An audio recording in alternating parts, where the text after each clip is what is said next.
What's going on, Spurs fans, and welcome to another edition of Stateside Footy. It is the weekend, and that means we are talking my beloved Tottenham Hotspur, just like we do every single goddamn weekend. Except this weekend, it's actually sunshine, lollipops, rainbows, because Spurs happen to find themselves in a good run of form. And it has been a sensational 6 days, starting last weekend at Anfield, essentially a house of pain for this Tottenham Hotspur Football Club, and yet they go up there with absolutely nothing to lose. And sure enough, they did something that I think it caught Spurs fans by quite surprise. They actually fought. Not only did they fight, but they fought back and actually landed a nice little knockout punch as they were able to grab a point at Anfield to keep themselves above the draw. A couple days later, under the European lights at the Tottenham Hotspur Stadium, they absolutely delivered an amazing performance against Atletico Madrid. Yes, they did not advance, but that being said, all of a sudden, this team seems to have found its fight, has found its form. And so we're going to be talking a little bit about that today, because the question is whether or not this is legit, or is this a purple patch? Is this something that we can expect the rest of the way? The one thing that I will say is that nobody's talking about a relegation scrap anymore, because it seems like this team has found its footing under Igor Tudor. And so from that standpoint, we have a lot to talk about today. Joining me is somebody who I absolutely appreciate on X, because this dude just seems to filter out all the bullshit and just calls it straight down the middle. He is a talent manager.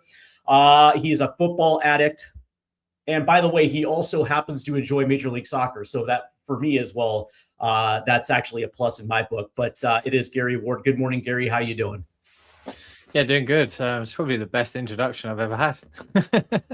I do what I can. Thank you. I do what I can. I do what I can. Get you on all of my shows and hype me up before I come in. But no, I appreciate having me.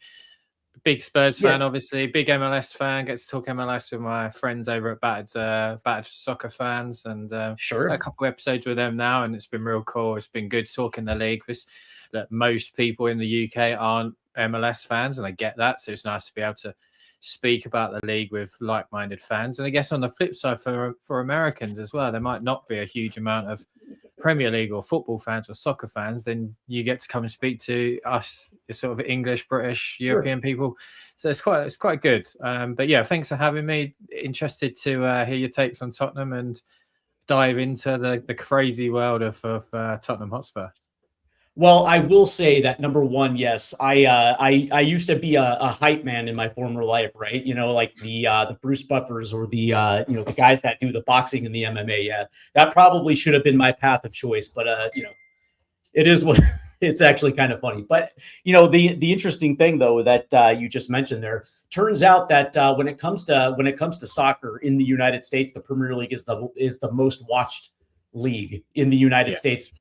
Conversely, Major League Soccer is only the third most watched. Our top flight doesn't even crack the top two. And it's actually kind of interesting when you consider that when we speak of Major League Soccer, it is not teams, right? Where in the Premier League, we talk teams, whether it's Spurs, Brentford, Liverpool, whatever the case may be. And yet in America, it is league over team. Yeah. And it's a weird dynamic. And something that doesn't necessarily happen in American sports. Like when you go across the board, it is never about Major League Baseball. It's always specific teams, and NFL, NBA, whatever the case may be. It's a weird dynamic in the United States. It's still a new league, isn't it? Still an emerging league. 30 years old. They're trying. Yeah, and I still think that's pretty young for a football league, for a soccer league. But it is very young, and I think there are a lot of stuff that they do in Major League Soccer. I found it really difficult to get my head around at first. Obviously, there are elements that, the salary cap, the designated player, etc., etc. I found that very difficult. But actually, being a big Football Manager fan, and I have it in my bio, football FM addict, is I played the game, and I purposely was in America and the MLS to learn it better. And once you understand and learned it better, it actually has made it more enjoyable for me. And I think with the way that the MLS is, that they are desperately trying to grow it, obviously, but it is the league first and club second, which actually is quite admirable as well. They are clearly got a strategy in play. And it needs to. They're trying to make it as fair as possible. It's not. You're not going to have I assume it's not going to happen.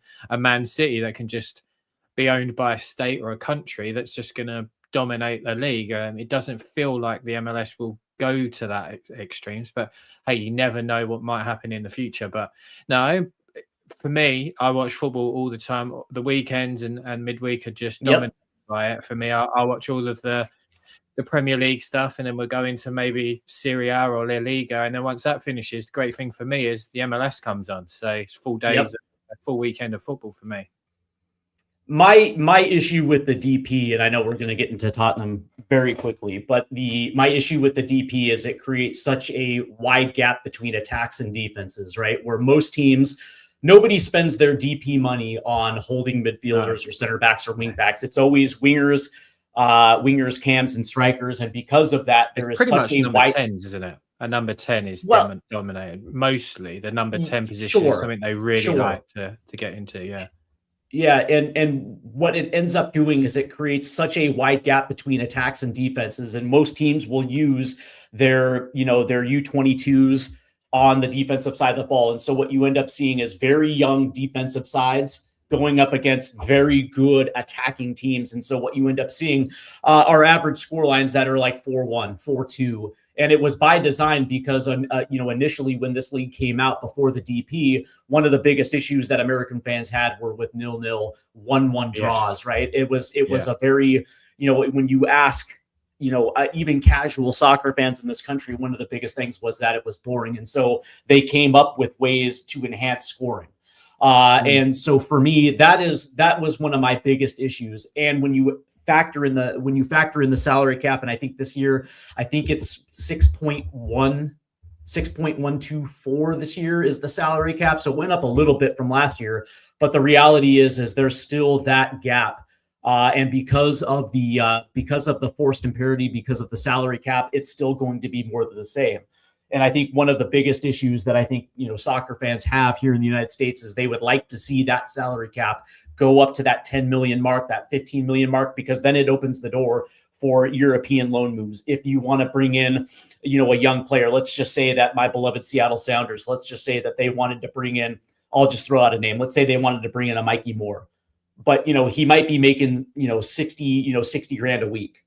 Well, under the current structure of our salary cap, those type of loan moves probably aren't going to be something that you're going to see. But that being said, when you have an enhanced salary cap, maybe more roster space, that probably would be able to happen. And I think that would probably bring up the overall product in the league, even if there is a DP still in place. I think that's kind of where we're at because the infrastructure in the league is phenomenally better than it was even 10 years ago. Owners are billionaires. We have soccer specific stadiums. We have academies. We have training grounds. The infrastructure is there, but most importantly, the revenue is there now where we can actually facilitate a salary cap that would be a little bit higher. And I think the overall product would get a little bit better, but I digress. It is what it is. You've got to think as well, though, that the way that the reason I like the attacking players being the designated players, being an attack, I used to play up front myself, so you always like to see lots of goals. People have to remember, and I think this gets lost. This is an entertainment. It's for entertainment, and I would much rather see maybe two teams that aren't necessarily the greatest technical, but are going, gung ho back and forth in a 4-3 shootout, rather than low blocks. We're going to win a corner, win a long throw, and try and that to me is not football. That's boring. It's not what I got into football to watch. Is I never ever coached a team to go right. We've got to get to the 18-yard box to win a throw on. I'd never ever. No, I get it. That's where it's gone. So when you watch the MLS, you can, and other leagues, obviously, La Liga and Serie A and things like that, you can get these shootouts, and it's an entertainment, and it has to be. We have to remember that. And I think the Premier League has gone so far in one way that it has been so dominated heavily on finances that it has become. I think we saw this under Thomas Frank. He was so scared to really do anything. And that was detriment to the club, to the team, and to us fans, because I spend an awful lot of money going to the games. I don't want to sit there and go, come on, we've got to win a throw on. Like, the person that created football never thought a throw on was going to be used in an advantage in any way. And I mean, it's just, yeah. So I actually like the designated player spot in terms of attacking. It actually makes I it do a bit too. more interesting. But I do agree with you. I think that the salary cap does need to increase. It will increase. I think it will increase anyway, but it needs to just to welcome more people into the league. And equally, I think some of the younger players, like a Julian Hall, for instance, in New York, and Mehmeti, like they're not going to be realistically in the league in 2 years, Correct. maybe 3. If the salary cap Correct. increases, you might go, actually, like New York's an incredible place for me to play. I'm with my family. I'm actually earning a lot of money, similar to what I could in Europe. I'm just going to stay here for a little bit longer. And that increases and grows the league. But, some of the things they're doing, they're trying to implement. I champion, and I'm excited for it. And like I say, for me, Saturday, I think it's 5:00. It's the first game here, Toronto and Columbus. So I'll certainly be watching that. And I'll be watching the league all season. I tried to cover it on my Twitter as well. So if there are any US fans that want to hear a non-American's viewpoint, any early kickoffs, maybe up to about maybe midnight, up to midnight in the UK, I'll be tweeting about them. Giving my thoughts and opinions. I don't have a team that I'm supporting. I'm probably not going to, because it's actually quite nice just to watch them. But yeah, if you're a fan of any of the MLS sides, please give us a follow, interact with us, and I might not know everything about your team, but I promise I'll try and learn as much as I can, so I can have a good chat with you about it. And on top of that, if you guys are interested in the MLS live stream, I do it every single weekend. Gary, I'm actually might have to actually get you on for a live stream. Please make sure you actually hit that like and subscribe button, and also hit the notification bell. See what I did there, Gary? That was a smooth transition right to that like and subscribe button. You're a pro. See? You're a pro. I do, dude. I do what I can. So let's go ahead and hit the chat real quick before we get into it. Spurs Diehards TTID. Adrian, my good friend here, who says Vicario is injured. He is out of Italy's international squad, and I think you and I were talking about this. I have yet to see a report about a Vicario injury. As far as making the Italy's international squad, I don't know. I really don't know what to make of it outside of he just wasn't picked. No, trained today. There was no information coming out from the open sessions that anybody was injured. I think, excuse me, Sky Sport. Oh, sorry, I've got the flu coming. Sky Sports reported that there was no injuries coming out of the Atletico Madrid game, and we had some players coming back. So. Yeah, I think it's probably the case. It just hasn't been picked. What is the you and I were talking about this a little bit prior to going live. We were talking a little bit about Dejan Kulusevski. You also mentioned James Madison as well. Igor Tudor, I believes that he's going to be available at some point down the stretch, but specifically with Kulusevski, under Thomas Frank, he was really super sketchy about Kulusevski, wouldn't say anything other than just to kind of be cryptic. There was one where he said that there was pain in the knee and then he had to get an injection. Me personally, I think when it comes to these type of knee injuries, and I think it was a kneecap injury, the one thing that I will say with it is some injuries require more time and more rest than others. When it comes to a cruciate, it is obviously the surgery, but then it is also strengthening the leg, strengthening the joint. And sometimes that can take up to 10 months. Sometimes it can take up to 14 months. But realistically, it's a little bit of a different injury because it is a bone injury. And so unfortunately, it's not as simple as straightforward as saying like a ligament tear where your body has to, essentially accept a new ligament. Versus, listen, it just literally you just have to be able to rest this thing. And me personally, I'm not expecting Kulusevski back the rest of the season. And from that standpoint, I think you mentioned something about potentially not seeing him again. I don't necessarily think it's going to be that dramatic, but me personally, like, would it surprise me if we didn't see him until the second half of next year? Yeah, me personally, I think that's kind of where I see Kulusevski coming back. I think if anything, it'd probably be next season. I don't envision him being back. I know Sweden are desperate to get him back for the World Cup, running, and there was talk they thought he might be able to get into the squad, but that sort of went quite quickly. I mean, I was at the game where it happened, and it just didn't look anything. Right. Didn't look anything to worry about. He walked off relatively normally, limping, but something clearly has happened there, and he hasn't responded to the treatment that's happened. Obviously, if he keeps having injections, they are not good. And Thomas Frank came out and said, we'll know some more about it shortly. And unfortunately, nothing has come out since then. And nothing from Tudor either. Obviously, he was speaking today. He said that, Dominic Solanke will be training tomorrow as normal, so he should be he should be fine for Forest. Kudus is progressing really well, and he'll be back. He hopes be available after the international break, which is huge for us. Yep. Bentancur and James Maddison are both progressing well, and he does think that James Maddison will play this season. So if he thought that if he thought that Kulusevski was going to be playing this season, he doesn't seem like a guy that wouldn't come out and say it. So I think we just have to accept that we're probably not going to see Kulusevski, and if he rocks up one day walking in with his tracksuit on ready to go, that's a huge thing for us. But to know that we've got a number of people coming back is quite exciting.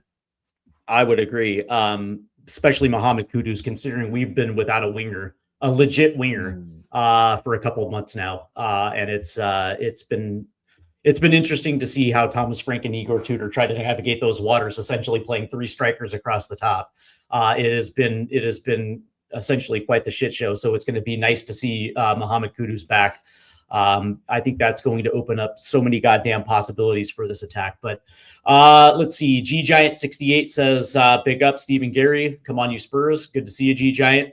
Adrian says that Archie Gray and Ashley Phillips have been named to Lee Carsley's 23-man England squad for the U21 Euro qualifier. So congratulations to Archie Gray and Ashley Phillips. Both of them are very, very, very deserving.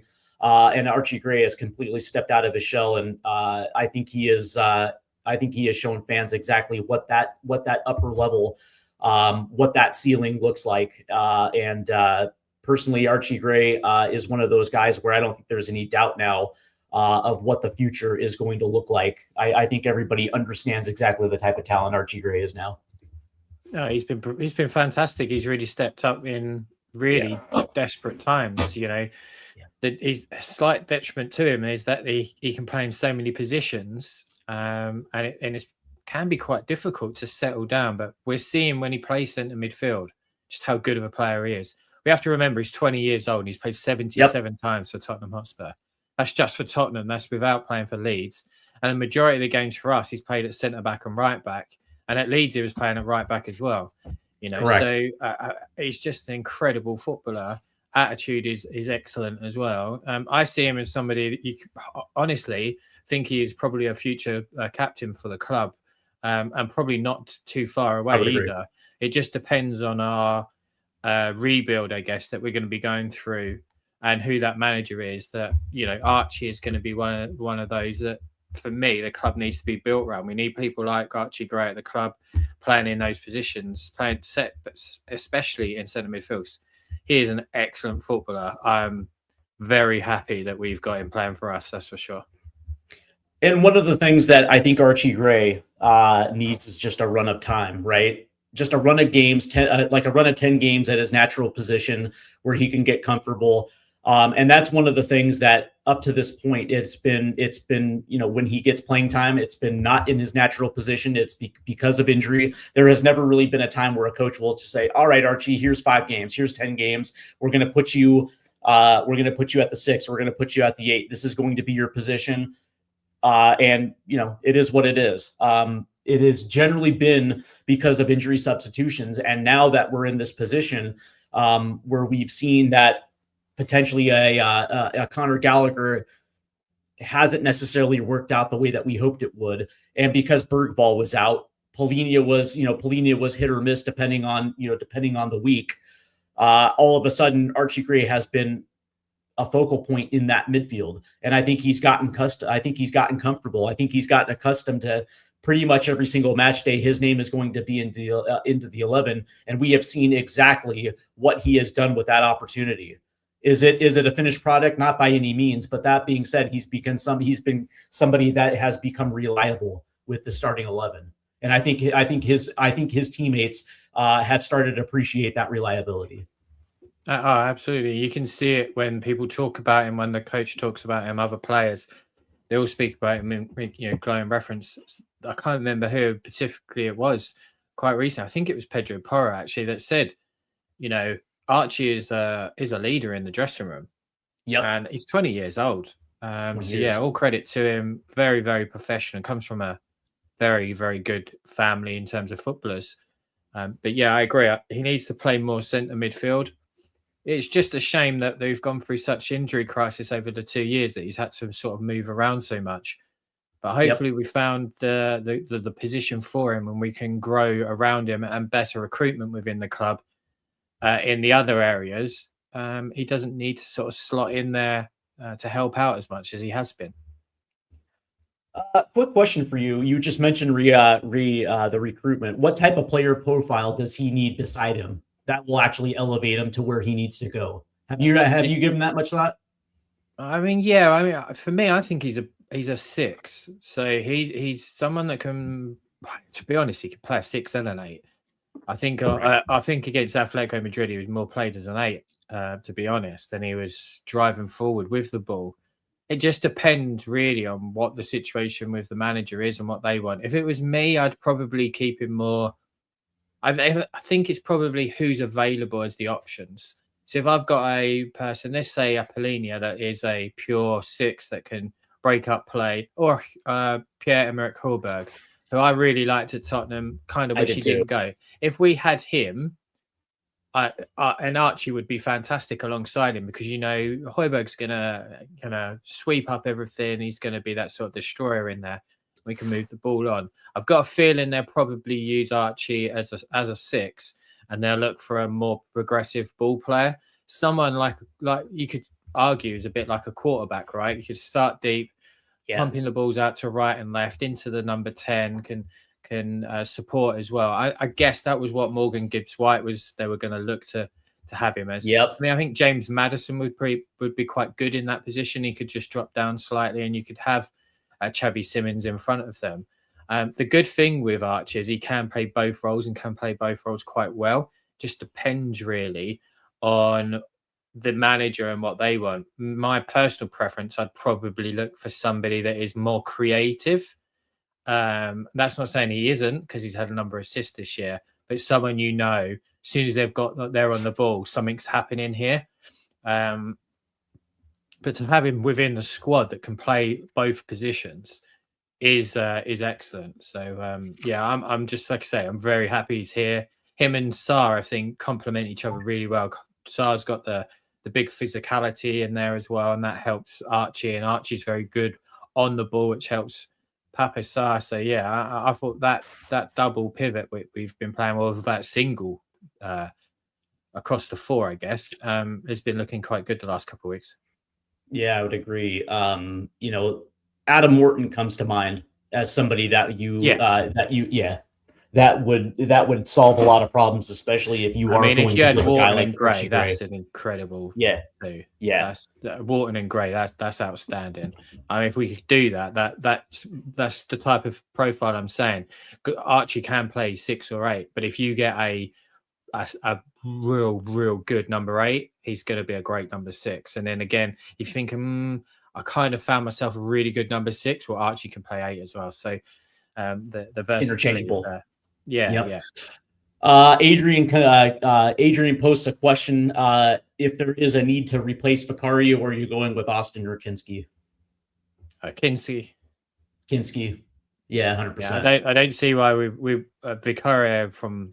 I have not heard anything of him being injured. As I say, I've checked as well that the tweet that went out said there's not been any injuries from Wednesday.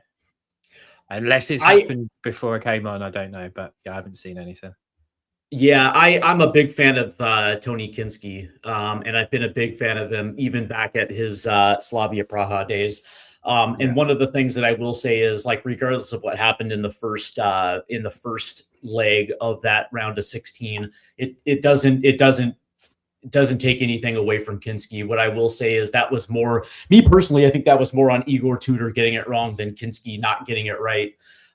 There are certain things where you have to do with a young player that hasn't been in the starting 11 forever. Yeah. And you have to give it a little bit more of a soft landing. You can't, it's European nights in a town like Madrid where there's nothing but pressure. That's not exactly the type of, that's not, some fans will say, well, yeah, but he's picked, so he has to play. I understand that. But that being said, it's like, dude hasn't been in the starting 11 in well over a year. And it's like, yeah, there's a time and place. There's a time and place. You want to give him as much as a soft landing as you possibly could. If this was this week against Forest, yeah, okay, that's fine. That's fine. That, it's, yes, there's pressure, but it's not nearly as much pressure as Champions League first leg away at Atletico. It was like, me personally, I didn't think that was the right call from Igor Tudor. But all that being said, I still believe in his upside, and I still think that Tony Kinski is going to be a legit goalkeeper at one point, whether that's going to be with Spurs or somewhere else. I actually like the player profile of Kinski. Yeah, I do. I like him. I think he's a good goalkeeper. You've got to remember as well, he's very, very young. He's 22. Correct. So he's only been at the club for 14 months. He's played 13 times for us. So we have to remember that's a long time out without not playing any games. Equally, if he makes a mistake, it's going to be a goal. If your right back makes a mistake, probably isn't going to happen. If your centre midfielder makes a mistake, it's probably nothing major is going to happen. So it's a very, very difficult position to play. I felt really sorry for him because I do think there's a lot of upside to him. My only comment, I guess, is again comes down to the recruitment. I appreciate that we bought him because Fraser Forster went injured, but we do need a very experienced goalkeeper. You need an experienced goalkeeper as backup. You see that on Wednesday when Oblak was out for Atletico Madrid, how good Musso was. Couple of really good saves as well. So you do need that. For me, Kinski, Vicario will probably leave in this summer by all accounts. He's going to be going to Inter Milan. So if that is the case, I guess it depends where we are and what type of manager comes in. I wouldn't be opposed to maybe Kinski going out on loan and getting himself some minutes with the viewpoints coming back if we go and get ourselves a really good goalkeeper that's got Premier League experience. But equally, I wouldn't be too opposed that we're going to go, you know what, we're going to stick with Anthony and see where we go. It just depends on where the alignment from the top of the club starts with this new manager, whoever that might be. Speaking of which, Rodney says that, let's see, big up to Gary and Steve. Come on, you Spurs. Lang out, Enoch out, 100%. And I don't really give a shit who the next coach is. Obviously, if it's Pochettino, fantastic. I would absolutely love it. But if Johan Lang is still the one recruiting for whoever the next manager is, it's probably not going to work. I think we've seen the body of work that Johan Lang is completely in over his head. And there probably is no faith that he has as far as I'm concerned, there's no faith. I don't think he is capable of building a big six side that can compete within the top four, compete for trophies. Me personally, there's a reason why Aston Villa said, nah, we're good. We're gonna go with somebody else. Yeah. So I think at this stage, like, I don't care. Like, yes, bringing in Pochettino would be fantastic. But that being said, it doesn't necessarily matter if you have a dude that has no idea what he's doing in recruitment and can't identify the type of player that a Pochettino is going to need to succeed. I'm sorry, Johan, like, that should be the first move this offseason. He needs to be out. I would have probably got rid of him after January, personally. For me, the biggest issue I have right now is in January, Yang Lang and Vinay Venkatesham gambled the future of this football club, and for me, that's inexcusable. They gambled it. They could see, it was plain to see that we were in a injury crisis. We had a number of players out, long injuries as well. They gambled with the future of the club without going out and saying, no, we need somebody. Man City sat there and said, we probably could do with a centre-back. They went and got one in Gahey. They then looked at their wingers and thought, we probably need a seventh world-class winger here. Let's go and get another one. And went and got Semenyo. That's the type of mentality and attitude that should be at this football club. Instead, they sat there and gambled the future. And on Sunday, essentially, we're trying to... This is being taken as a final for us. And we're essentially joint in the relegation battle. And those two individuals gambled the future of the club. So for me, the quicker that they both Yep. leave, the better. I don't think Vinay will. I think Yang Lang is on a tightrope, and I truly believe if this appointment was going the way we all thought it was with Tudor, that's a nail in the coffin for him, because again, it was his appointment and another problem. Correct. It just so happens that Tudor is now starting to get a bit of a tune out of the players, and let's hope that that continues for all of our sake. But we have to in a way. I know that a lot of people in the chat will want people out, Rodney, for instance. We kind of have to take all of that anger for Lang and for Vinay and for the owners and put them in a little box and just pop it here for a moment. Let's get through this really difficult patch and let's all stay united as a fan base all together. Let's drag them players across the line. Once we're survived and it's mathematically survived, we can then go back and say, right, we're in this position because of you. You need to leave. And I hope that that's the situation that starts. I would agree. And the interesting thing is that if the decision is made and Dougie Freedman comes back to the Premier League and he is now in charge of Tottenham Hotspur, that would be the very first good piece of business that this board has done in an awfully long time, by bringing in somebody that legit knows exactly what he's doing. What I will say is that whatever's happened is done and dusted. The only thing that can happen between now and the rest of the season is this team staying up. And you're absolutely right. The focus has to be on the mission ahead, and that is keeping this club up. And whatever animosity that we have, understand that ENIC is not going to sell this club anytime soon.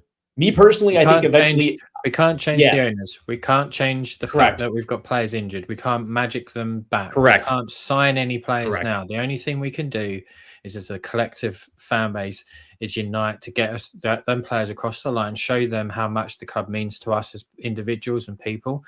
And then once we are survived, we can then take up the other things that we were going with. But at the moment, I have ENIC out and all this stuff isn't crossing my mind, because the worry too much is that we're going to get relegated.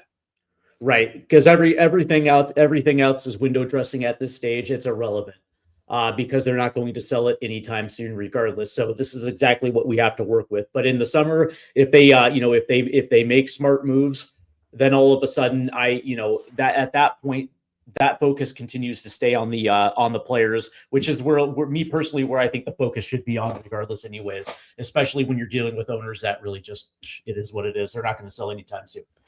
All right, let's go ahead and get into it, because at the start of the show, Gary, I mentioned that this team went to Anfield last weekend and looked amazing in that second half. In the first half, it was what it was. It looked like Liverpool was trying to dust Spurs early and try to get them out of the way. Possession-wise, they did exactly what Liverpool was going to do, but Spurs actually held on, man. After what I thought was a phantom foul against Archie Gray, in which it looked like there was no foul on the play anyways. Sloboslai with the free kick, he scores, and all of a sudden this team goes down 1-0. They go into the second half. But one of the things that impressed me was the fact that, number one, they did what good teams actually do. When you're dealing with a Liverpool team that literally cannot close out games at home, and during midway through that second half, you started feeling the nervous energy with the fans at Anfield, because they had been down this road before. And regardless of when Liverpool tried to push forward, they just simply couldn't get that second goal. And as time was ticking off, all of a sudden Spurs started moving the ball a little bit better through the mid, and all of a sudden they started getting in attacking positions. And now the fans at Anfield were getting really nervous, because they saw what I think everybody else saw, which was Spurs were literally on the doorstep trying to get that equalizer. And at one point it looked like we actually might nick the entire 3 points. But regardless, Richarlison scored in that 90th minute. And then all of a sudden it goes from, we're going to get relegated, to, hang on, wait a second, this team actually can fight. This team actually can fight, and it showed that they're capable of landing haymakers themselves, and they pick up a massive point at Anfield, and then they backed it up against Atletico Madrid.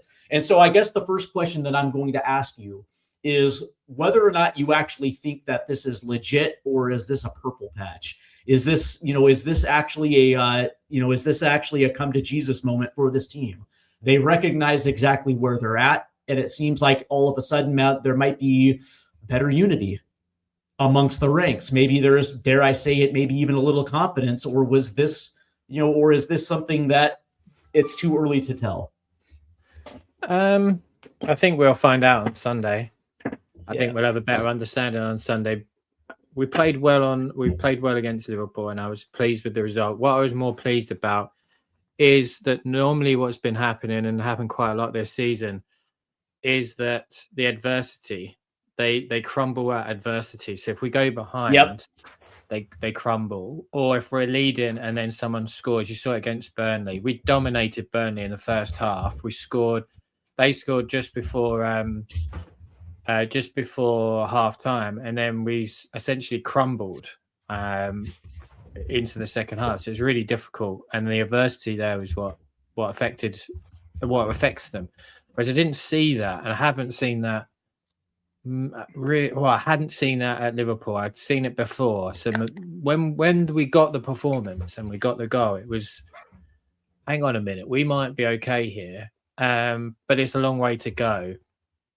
We could have come out with a victory quite easily, and I think with a little bit more confidence, Richarlison is taking those goals, taking those chances. I think at the beginning of the season, where he was on a real good run, he would have taken a lot of those opportunities. But confidence is low, confidence is down. But the one thing about him, and especially in that game, is he didn't stop. He kept fighting. He kept going, I'm going to get another opportunity. I will get another one. I will get another one. And then finally got that one, and he converts. So I really like the attitude from there. I actually like the 4-4-2, though I was quite confused and slightly annoyed by the fact we were playing that only left-footed player on the right wing. I didn't understand it. Still kind of don't. I'm not sure it overly worked. I'm not saying he had a bad game, but again, I like balance in a team. We definitely needed that. Sousa could have scored. He could have even had one very, very early on. Correct. The free kick really came from Sousa. I mean, it's one of them. It's either I can understand if it isn't given, and I can understand when it is given. My inexcusable though is the goalkeeping. I mean, it's not even in a corner. It's pretty much centre of the goal.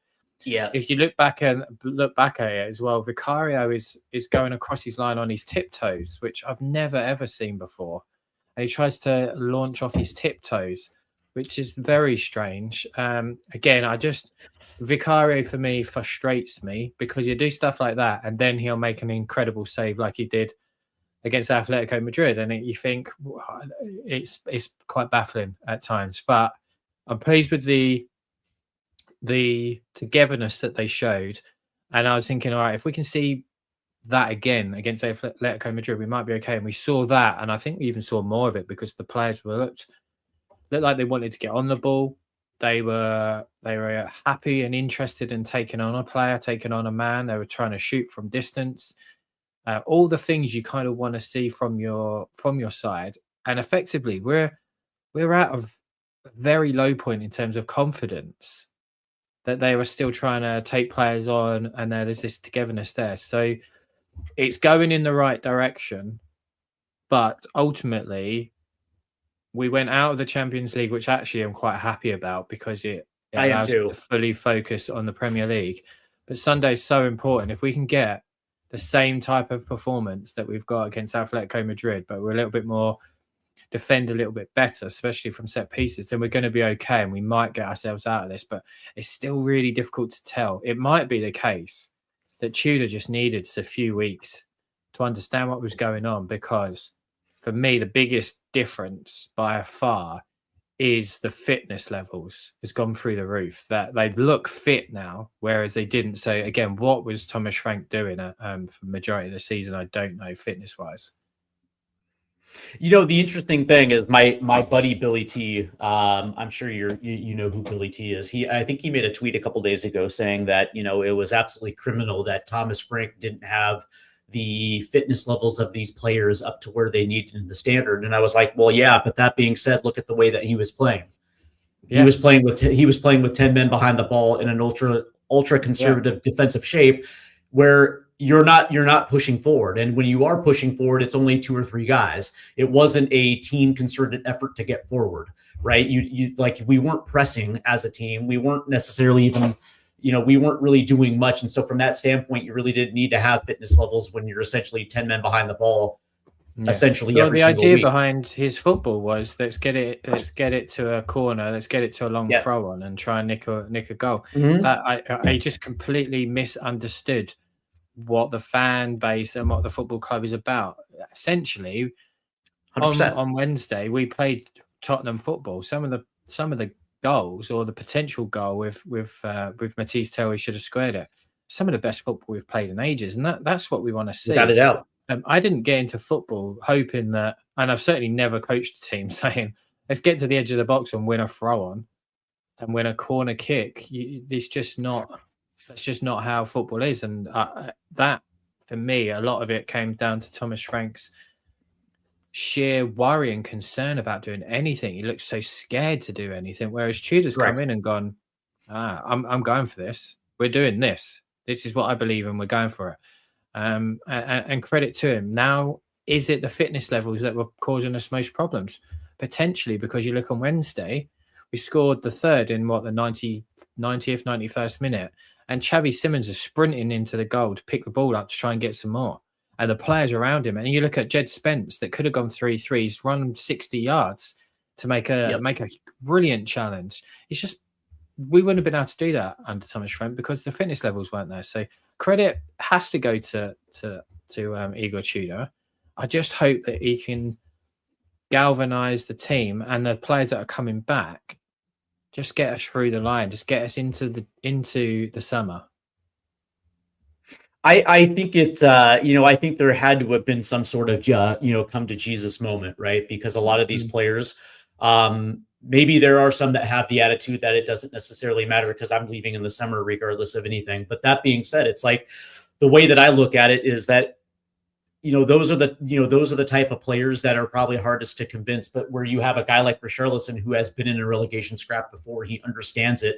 And when you have those players that are literally going all out, it tends to lead to infectious behavior from those around, because if you have a guy who is busting his ass for the entire 90, it also makes other players around him be like, hang on. Oh, this is legit. This is legit. This dude does not want to go down. And from that standpoint, I think there is a new leadership emerging within that locker room. Guys who, like from what we consider the normal leadership group, whether that's Romero, Van de Ven, Vicario, whatever the case may be, now all of a sudden it feels like there is a new leadership group in that locker room that's like, we're not allowing this shit to happen. We're not going to allow this shit. I would agree with that. I'd put Pedro Porro and Archie Gray in there as well. Do you know what it is? I think the reality of the situation has hit home. And it's probably hit home to the players. I think that it was midweek, wasn't it, where West Ham got a point against... Who did they get? I think they got a point, and no, it was the Forest got the point, didn't they, against Man City, and West Ham had won, and it was like, oh my God. Like all of us were like, oh my God, this is not good, and we've not even played yet. And I think the reality sort of started to sort of come in and sort of present itself. It almost felt like the players potentially felt, wow, we're too good to go down. We're all right. And then slowly, we were okay last year. We finished 17th. Yeah, but the season was pretty much done relegation-wise by like February. So we could have, and not now. And I think the reality of the situation that we're in has finally hit home. And hopefully Tudor has also come in and just said, look, guys, I appreciate this place is a mess. And effectively, it doesn't care to him what he says, because he knows he ain't going to be here in the summer. So he can call things out if he wants to. I think he's probably done that. And a number of the players have said, we can't get relegated because like how you might be linked with Atletico Madrid, Barcelona, Bayern Munich, Real Madrid, but equally, if they're looking, these juggernauts of football clubs are looking down and going, well, he's just got relegated, and they didn't really show great attitudes, did they? Do I really want them here? And that's going to affect their long-term career as well. And I'm glad that you brought that up, right? Because there is a common belief that because Christian Romero and Mickey Van de Ven are so good, we'll just use those two as an example, that it doesn't matter if they get relegated because their stock is going to be high. And I'm like, no, no, no, no, no, no, no. No, it won't. Because let's just say, because after the red card that Van de Ven took. And it was a bad red card to take in the moment, that he was doing it on purpose. He was doing these things on purpose. And I was like, okay, well, let's just say that let's hypothetically say that his stock is going to go, it's going to plummet, because if you are actively trying to sabotage your club to get out, it does absolutely nothing for your value. As a matter of fact, it plays against it, because now all of a sudden you can't handle pressure. Right? Things are great when things are going good and you're playing well, but as soon as adversity hits, and now all of a sudden you can't deal with the pressure, you can't deal with your coach breathing down your neck, you can't deal with your teammates trying to motivate you. You're just going to go off and do your own thing. And let me ask you a question real quick, Gary. What's the going rate for an absent-minded center back who can't defend? Yeah. Seriously, what's the going rate? It's absolutely nothing. He'd be lucky. Yeah, he'd be lucky to go back to the Netherlands, let alone Atletico Madrid. People may look at it. He's going to look very, very good in a great team. I no doubt if he went to Barcelona or Real Madrid, he's going to look incredible, of course. But clubs are going to look around at attitude, adversity, where you've been, what you've been doing. And ultimately, if the two individuals that you brought up as an example, Romero and Van de Ven, if they were so good, as good as they are being made out to, we shouldn't be joined in the bottom three. And ultimately, Romero's let the team down on a number of occasions through his attitude and his ill discipline. And Mickey Van de Ven has done the same thing. I've not seen that from Archie Gray. And Archie Gray's 20 years old. So there's a difference there. And I just hope that everybody within the club, because I know these two are being particularly pointed out, I think it's because we kind of put them on a pedestal of being incredible. And they are incredible footballers, but equally they are subject to criticism as well because of the actions that's happened. But for me, the grave situation and nature of what we're in, I think is starting to gradually hit home, and hopefully it's hit home at the right time, because a win on Sunday and then a break of 3 weeks to get some players back, as we spoke about earlier. Mohamed Kudus, for one, is potentially will be back. That's a huge plus for us. More players coming back, more time with each other, a little bit of a rest and break. Hopefully that isn't detrimental to us, because that stops any momentum that we've built. But looking up rather than looking down is where we kind of want to be. So you just never know. Sunday is so important. Oh, without a doubt. Carl Slim Blue, aka Audio Artisan, has said sometimes players are advised to sabotage by agents and other clubs. And if that's the case, I'll just say this: if you're an agent and you're advising your client to sabotage, that player should fire you immediately. Yeah, I don't see that happening. Without a doubt. I mean, it probably doesn't. I mean, it's probably happened sometimes. I'm sure. Tried to get out of clubs, but we're talking about the elite of the elite. I can't see, because I think it gets noticed quickly within a team, and I think it'd be called out upon. Yeah, but also it's like, I understand that agents will leak information to the press because they have an agenda. Fair enough. But the reality is word gets around. Word gets around quick. And if you're a player who has been advised to do that, your dreams of moving up are absolutely shattered. Because again, everything gets around. Players talk. It'll come out. It'll come out. Yeah. Once somebody leaves, once a player leaves, it'll come out. Like Basuma's attitude and things like that. I've got no doubt that once he leaves the football club, more things will come out about him. It's just the nature of what's going on. It's like Ange Postecoglou, for instance, was all praise backing us, behind us, and that everyone's against us. When he leaves the club, he then sort of says some things that he actually feels, and that's just natural thing. You're going to defend what you've got until you're not there or a player isn't there. It's just, I'm sure everyone's been in a business where somebody leaves and then they all get blamed for the problems that were going on, but nobody told them when they were there. I'm sure that will happen. But ultimately, the only thing that matters to me right now, and if players want to leave, I'm going to be here. I'll still be here, and I was here before you, and I'll be here after you. Same thing with once Thomas Frank started getting on the fans back, and some of the things he said. No, I tweeted out and said, I was here a long time before you, and I'm going to be here a long time after you. So you can't come for us because we're always there. And it's the same with the players. You don't want to be here, no problem. Get us through the situation we're in. Wish you all the best. Move on, because we'll get people like Archie Gray that want to be at the football club. Absolutely. I have to admit something, Gary, that I was wrong about Igor Tudor. And I'm the first type of guy that is going to hold up his hand and say, you know what? Yeah, I got this shit wrong. Because at the time I felt like if you're going to bring an interim, understanding that confidence is as an all-time low, you probably might need a man manager in there that is capable of putting an arm around his shoulder and just telling a guy like, you know what, you're world class, go out there and have fun. Go out there and give me a hard 90, but just enjoy your football. I didn't think at the time a firefighter like Igor Tudor, he probably would have been good for this group, say, had they listened to Paratici back in November when we started hearing some of those things back then and there. Yeah, maybe if they made the switch, it probably would have been good. But that being said, the reason why I'm wrong is something that you just highlighted just a few seconds ago, is the fact that he knows for a fact that he's on borrowed time, so it doesn't matter. He can call players out left and right. It doesn't matter. And I think the beauty about it is it has created the challenge with inside the group. And one of the things that players absolutely have to have is that challenge, right? Professional footballers like to be challenged when it comes to this game. It forces them to put their ego aside and actually play good football. It actually requires them to do that. And I think by Igor Tudor constantly essentially talking shit about his players to the media, he has put a situation, he's essentially drawn a line in the drawn a line in the sand and said, this is unacceptable.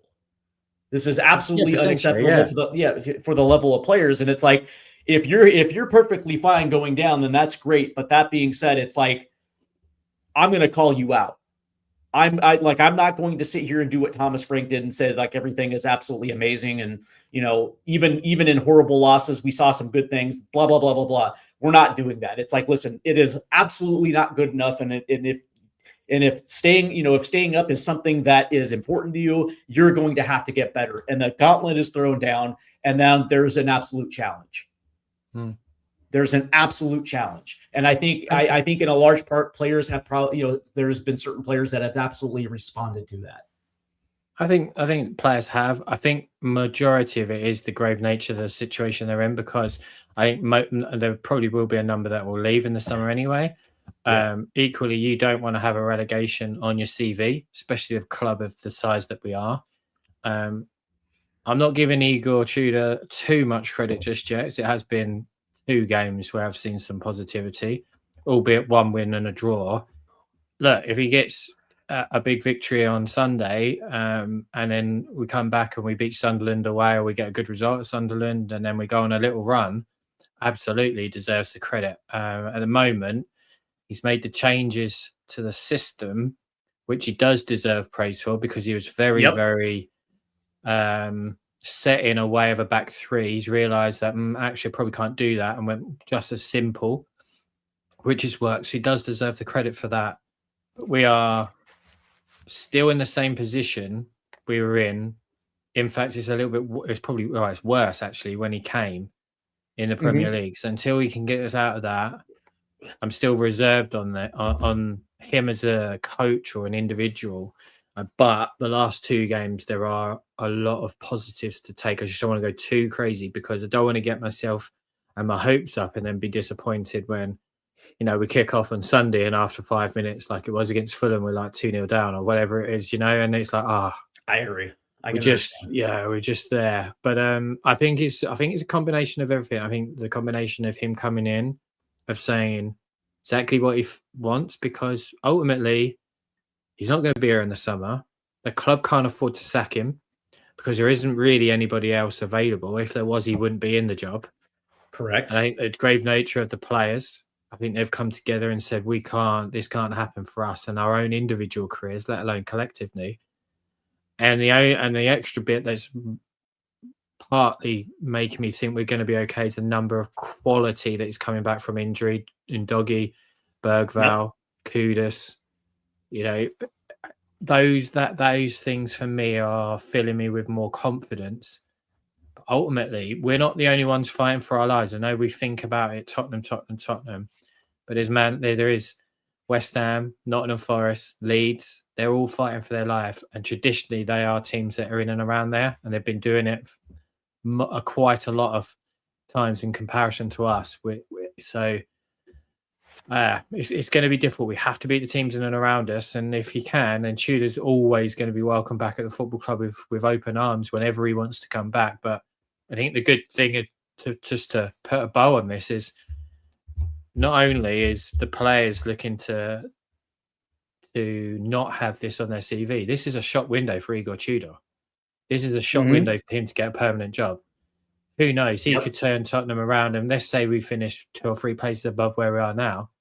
There could be clubs within the Premier League going, fair play, that we wouldn't mind him. He's in a shop window now. So it's as big to him as it is to anybody else, because I really think Thomas Frank's taken a massive hit on the situation he's put us in. I don't think he's going to get a big job. I think he might get a mid to lower table position again and have to rebuild himself.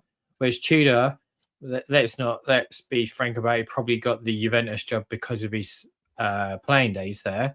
I didn't see many other clubs going for him, but if he turns Tottenham around and saves them and starts getting a real tune out of it, there could be some, mid-table into European sides going, actually, I wouldn't mind having him at this football club. So it's as much on him as well to do much on him to do well as it is anybody else. Yeah, absolutely. And I thought that was the entire purpose of Igor Tudor coming to Spurs to begin with anyways, right? It puts himself in the shop window, just like, it would have been any otherwise, right? Considering that he was at big clubs before, and maybe in his permanent appointments, it didn't necessarily work out, and he's got a reputation of coming in and saving clubs. But that being said, he still wants to prove that it's not just about coming in and try to rescue clubs, that he is more than capable of carrying on with big clubs. And so if he happens to keep this team up, there's probably going to be teams there's going to be. I just need to cut you off. Adrian is correct. Vicario's undergoing hernia surgery.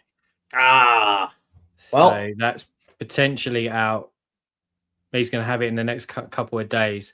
That's quite interesting, given the links of him leaving, and now he's going to go and have surgery.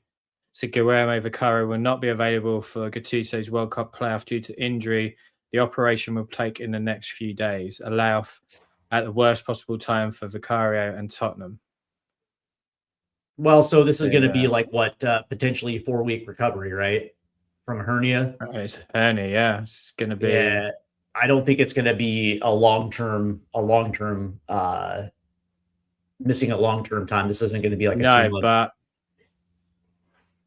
this is not a good time to have it. I understand. Yeah, no, I totally understand it. But that being said, that came out 15 minutes ago. We do have Tony Kinski, and we do have Brandon Austin if we have to go in that direction. And so from that standpoint, I'm not necessarily I'm not overly concerned about it. That's what I will say about that. It never rains, but it pours. It's just another addition to injuries. I get it. That we don't need at this time. I get it. But if Tony Kinski can get some confidence behind that back line, I think we're going to be all right. I hope so. I think he's the one that's going to come in, certainly. Yeah, I mean, it's going to be Kinski, isn't it? And it's going to be a huge game again for him. it's let's hope he reacts to it. He should have played in the home game anyway in the Champions League. Being at home is obviously better. So yeah, let's hope that Kinski can come in and perform. I will say that I do have to give Igor Tudor credit. And that is when he made the formation switch. I give coaches a lot of credit because they're, like players, coaches have egos as well too. And there is, I can count, I need more than my two hands to count how many coaches that have that belief that their philosophy is the way to go. And even when it's not working and it's obvious it's not working, coaches will still double down and say, no, this is the style that we play. I mean, Ange Postecoglou, the last permanent coach we had, was like that for a while until the injury crisis was at a point where he decided to make that switch for the Europa League, and it paid off. Okay, great. So you have to give him credit. But that being said, it's like when Tudor came in, he was hell bent on playing a back three. He was hell bent on playing a back three and having, that 3-4-2-1 or 3-4-3 formation that he chooses to prefer. And, we saw different iterations with it through the first, 4 or 5 matches. And then all of a sudden, against Liverpool, he decided, hang on, this is probably not going to work. And he actually goes to a back four. He actually essentially goes old school and plays a 4-4-2. And it paid off dividends in the last 2. And so from that standpoint, I actually give a lot of credit to Igor Tudor to, putting his ego aside and understanding the situation that he's in, that this is probably best for this club moving forward. He put club in front of ego. And so from that standpoint, I'm sure it was awfully hard for him to do it, but credit for him for realizing that we don't have the personnel in order to pull you have to give him credit for that. You have to, and you have to give credit for the reaction that he's got out of some of the players and the togetherness that's clearly there. And I can even remember there was clips on the training of them doing like a lot of running and people going, "Oh, why they got him running? What's going on?" And well, this is why, because we're now seeing the reactions from that and seeing, especially against Liverpool. I mean, it was nearly 120 kilometers on average, but we're doing under Tudor, and under Frank it was 105 average. So a huge difference, and we look fitter. They're not going to make as many mistakes when you're not as fit. If you think about it, you're playing a game, and when you get mentally fatigued, physically fatigued, you then start to make mistakes. And then towards the end of games, Manchester United, for instance, 95th minute, we were winning and we conceded. We're mentally fatigued, making silly mistakes.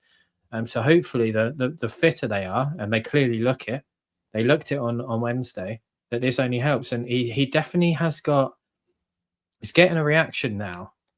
Those 2 games I just need to see it on Sunday for me to go, okay, this is not, I don't know, just a couple of games. This is what we're going to expect permanently, for the remainder of the season. 100%. We are kind of a little bit over the hour mark, and so we're going to put a bow on the show. Gary, the Adrian of Spurs Diehards TTID has said, essentially has the remaining schedule out there. And then after Liverpool, it's Forest, Sunderland, Brighton, Wolves, Villa, Leeds, Chelsea, Everton. And prior to Liverpool, I was asked this question: how many points are out there for us? And now all of a sudden, because of this new run of form, this question kind of takes on a little bit of a different answer. I still think that Chelsea and Villa probably are losses. But that being said, when I think about this, I actually had draws against Forest, Sunderland, Brighton, wins against Wolves, Leeds, and Everton. And so from that standpoint, that is like 12 points, I think. But that being said, it wouldn't surprise me if there is a win somewhere in Forest, Sunderland, and Brighton. And probably and maybe it's against Forest. Who knows? But that being said, I look at this and I'm like, this doesn't look daunting at all. This doesn't look intimidating at all. How many, when you're looking at the remaining schedule, how many points do you think that this team is capable of? If we can get 10 to 12, that's the target. 10 to 12. I don't want to go down to the last game against Everton, because it might be Everton trying to go for Europe and us trying to stay in the league. We need it done and dusted by Leeds, really, or even before Wolves. If we can beat Forest, We beat Forest. If we can get at least a point at Sunderland. Sunderland are struggling a little bit now, a bit like what Forest did towards the end of last season, wasn't it? Towards this sort of time period when they I would started agree. falling off a little bit. If we can get a minimum of point there, but maybe 3. Brighton at home, we just need to make sure our home form is really good. Again, Brighton are a funny type team at the moment. Let's see if we can get a win there. Wolves have to beat Wolves. We just have to beat Wolves, Leeds, Forest, the ones around us. I think Villa are a real funny team at the moment as well. Likelihood would probably struggle with that. We have to beat Leeds, as I say, it's at home. Chelsea, we're probably not going to win at Chelsea. We never really win at Chelsea. So let's kind of put that one to a side. But those home games, Forest is a must win. Brighton is a must win. Leeds is a must win. And Wolves, we have to win. If we can win those, we're fine. We're going to be okay. Yeah, I would agree. I never once, even when it was at the lowest of lows, I still never thought that we were going to get relegated. Sleepless nights thinking about it. Well, and let me just say it's because when I look at this roster, we have a lot of good players that are still playing within this team. Guys that are part of very good national teams, right? Like you don't get to a national team level if you're not a good player. My only issue was composure and enthusiasm and what's the word I'm looking for? Confidence. That was the issue with this club. It was confidence, and eventually it was going to turn. I didn't know when it was going to turn, but that being said, when I'm looking at it, it's like even with an injured squad, we're still better than 4 of these teams that are on this list. And 3 wins is not asking a lot. 3 wins, 9 points gets it done. In the grand scheme of things, 3 wins gets it done. And I'm looking at it like, I understand like our form at that time, our form was absolutely rock bottom. It was absolute dog shit. But even then, like eventually something is going to have to turn, something will break. And then all of a sudden there's going to be some wins out there. I was at the point where it's like, don't get me wrong, it's a real possibility. Like, I'm not going to sit here and say that it's not going to happen. Like, I would be foolish to say that. It's just, I would think at some point the players were going to have that come to Jesus moment and be like, hang on, yeah, we can't allow this to happen. Yeah, absolutely. But the most critical point is they have to beat teams in and around us. If we don't get results against teams in and around us, we're in grave, grave trouble. So we have to beat Forest at the weekend. We have to beat Leeds. We have to beat Wolves. If we can get results against those 3, there's 9 points. That would probably do us. And if we can pick a couple of draws up as well, just to sort of ease the pressure a little bit. And we've got to hope that, Leeds start not winning and they sort of slip in and in case Forest and West Ham continue in their better form. But it's going to be tight, it's going to be difficult, but we just have to beat those teams in and around us, and I think we'll probably be okay. Now the problem is we've got players coming back. If your number 1 goalkeeper's out and your number 2 has just had a really, really difficult period, a difficult game,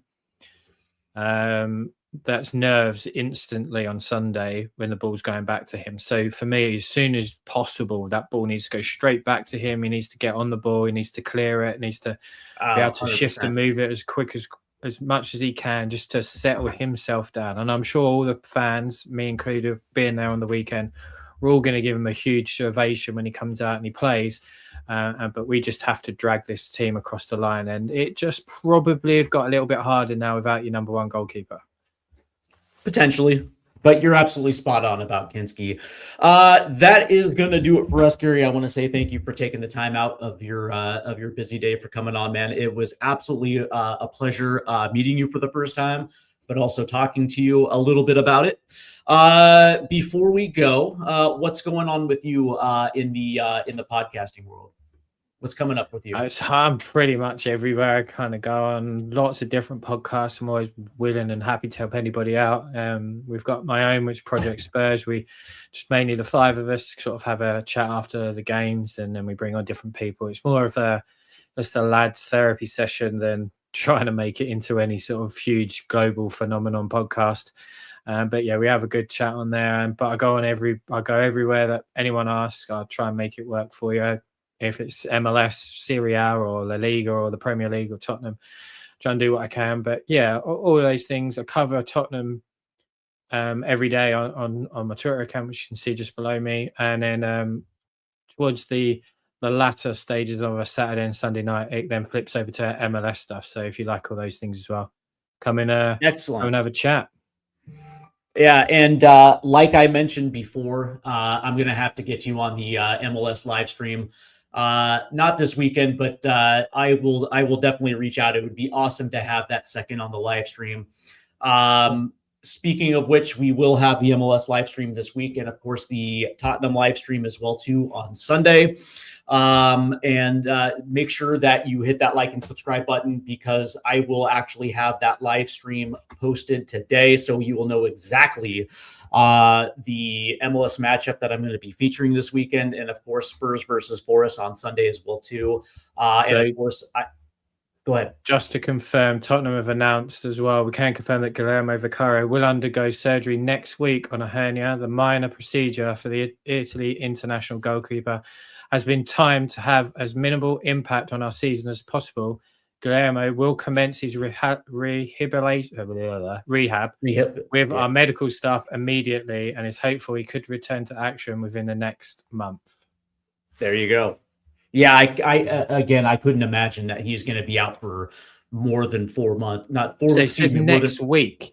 Yeah. So it doesn't say he's going to miss the game on Sunday. Could you imagine? Can you imagine him playing on Sunday, getting the operation, rehabbing for like a week, and then like in 2 weeks' times he's starting. He only misses like a match. What I mean, it says he will undergo surgery next week. Now, we all know these are absolute juggernauts of football clubs. They could go and have surgery now if they wanted to, right? Correct. Is he going to play on Sunday? Because they don't say he will miss Sunday or anything. Yeah, it wouldn't surprise me if he played. Now, I'll also think of this. We actually have 3 weeks. 3 weeks before we play Sunderland. Yeah, before we play Sunderland, right? So we play Forest on Sunday, then we have the international break for 2 weeks, and then it's another week before we get Sunderland at the Stadium of Light. So it very could well be that he has the surgery and then he starts against Sunderland. So he plays on Sunday, he keeps a clean sheet at 5 o'clock. He then goes in for his operation. That would be so Tottenham. You're absolutely right. So Tottenham. You're absolutely right. All right, guys. We'll see. Yeah, we will see. Gary, again, thank you for taking the time out. I want to thank all those that are in the chat. Adrian from Spurs Diehards TTID, Nateski75, RIFC, Rhode Island FC TTID. This dude, by the way, Gary is one of my favorite. This guy is a Rhode Island FC USL Championship absolute legend. This guy is this guy is so loyal to Rhode Island FC, and because of it, I'm actually going to do him a solid and do a USL Championship live stream. That is going to feature. Blow your mind. I started watching it last season in the playoffs. Dude, I actually enjoy the USL Championship, and for those that are unaware, in 2 years they're going to launch their first division, which is going to be essentially a rival league to Major League Soccer. But one of the things they're going to implement is promotion and relegation within the US game. It's going to start just with the USL, and eventually, if it works, they're going to open up the rest of the pyramid underneath them. And so it's going to be interesting to see how it implements. And it's going to be interesting. Yeah, I like it as well too. And it's a very bold from the USL, but because Nateski 75 is so loyal to Rhode Island FC, I'm going to do him a solid and do a live stream for the USL Championship, because man, I like to help those that have helped me along the way as well too. And Nateski is also loyal to the program, so I'm gonna do my guy a solid. That's what we do here on the show.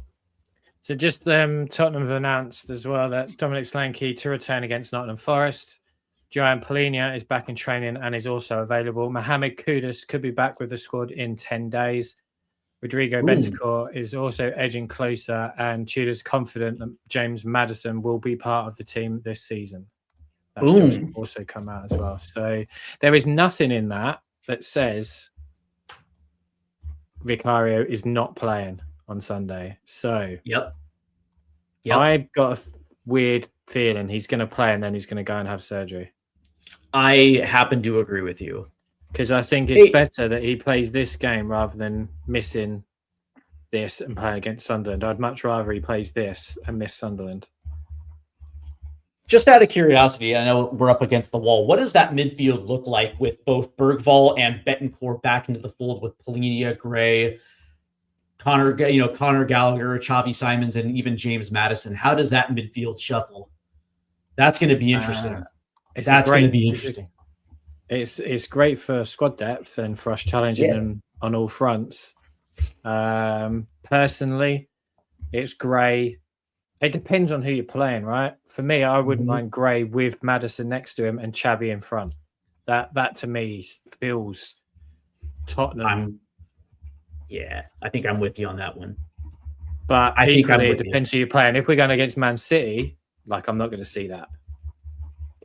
And I think it's really, we have to sit and work out a squad for next season before we look at those things. And during the international break, that's what we're going to be doing on my channel on Project Spurs. There's 5 of us, and we're going to essentially do our squads and what we would be in the summer. But I do need to shoot because I need to do pickup. Excellent. Anyway, but thank you so much for having me. Absolutely. And again, I want to thank everybody for tuning in. Those that were tuning in live on X, again, make sure you hit that like and subscribe button, and also head on over to X and give Gary Ward a follow. Post what I'm going to do is put the description of Project Spurs in the link, and also have a link to your X account as well too, Gary. So for those that are going to watch it on playback, there will be multiple links where you can find Project Spurs and Gary as well too. So again, guys, thank you. Enjoy the rest of your day. And I hope you guys enjoy the weekend. And I hope we come away on Sunday with 3 points, because quite honestly, anything less would be uncivilized. There it is. There it is. Come on, you Spurs. Take care, guys. Come on, you Spurs.